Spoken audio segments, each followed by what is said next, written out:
বগুড়া কর্ণপুর উত্তরপাড়া হাইস্কুলের লাগোয়া বর্ধকিত জায়গার মধ্যে সন্ত্রাসী কায়দায় দোকান ভাঙচুর। মোহাম্মদ নুরুল আলম শিকদারের পাঠানো ভিডিও চিত্রের ডেস্ক রিপোর্ট।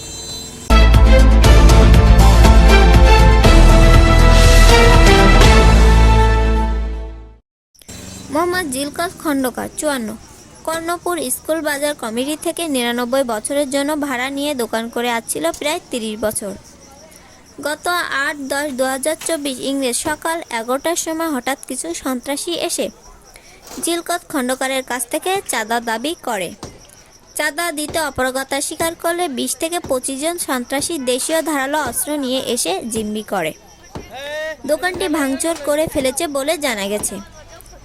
ভাঙচুর করেছে যারা: 1 নম্বর মুনির হোসেন সাকু, পিতা জিল্লুর রহমান; 2 নং মোহাম্মদ শামসু; 3 নং ঠান্টু, উভয় পিতা মোহাম্মদ আফতাব; 4 নং মোহাম্মদ আমিন, পিতা মোহাম্মদ শহীদুল্লাহ, সকলের সাং মানিকচক; 5 সিরাজুল ইসলাম, পিতা মৃত রায়হান শেখ; 6 নং রাসেল, পিতা মোহাম্মদ সিরাজুল, বরিশাল মণ্ডল ধরন; 7 নং মোহাম্মদ আলী, পিতা আবদুল্লাহ; 8 নং মোহাম্মদ মেহেদি হাসান, পিতা বাবলু, উভয় সাং কর্ণপুর পশ্চিমপাড়া, থানা বগুড়া সদর।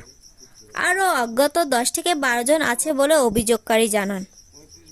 এ বিষয়ে বগুড়া থানায় বাদী হাজির হইয়া এজাহার দায়ের করিলে থানায় এসে বাধা দিলেও বাধা না মেনে সন্ত্রাসীরা পুনরায় ভাঙচুর চালিয়ে যাচ্ছে বলে অভিযোগকারীরা জানান। এমনত অবস্থায় আমার দোকানে প্রায় 3 লক্ষ টাকার মতো মালামাল ছিল।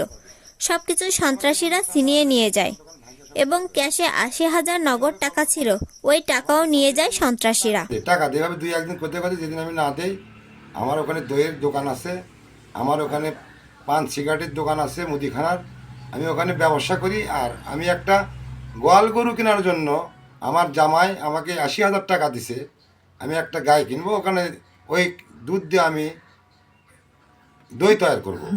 সেই ক্যাশটা নিয়ে সাকু জিল্লারের ছেলে, বড় ছেলে, সে আমার কাছ থেকে নিয়ে ছুটকে আর বাড়িতে যায়। আর সব কুতিভাই ছেলে পেলে এসে ধুমধাম করে সব ভাঙ্গা গুঁড়ে গাড়ি করে ইটিয়ে, তারপরে আপনার টিন, তারপরে আপনার হলো সব কিছুই ঘুরে করে ফেলে, শাটারিং, সব কিছু, কোনো কিছুই পাইনি আমি আসবাবপত্র, একদম নিঃস্ব হয়ে গেছে। আমি পথে বসেছি। আমি এখন পুলিশের কাছে গেছিলাম, পুলিশ এসে আমি নিষেধ করে গেছে, তারপরেও তারা করতেছে। আমি এখন দেখি দুর্গ কোথায় যাওয়া যাবে, এখন আর্মি হোক, পুলিশ হোক, বিডিআর হোক, যেখানে গেলে আমি পাবো, আমি সেখানে যাব। আইনের সাহায্যের জন্য আপনারা একটু আমার জন্য একটু দৃষ্টি আকর্ষণ করবেন। আমি এই বলে আমার কথা শেষ করছি।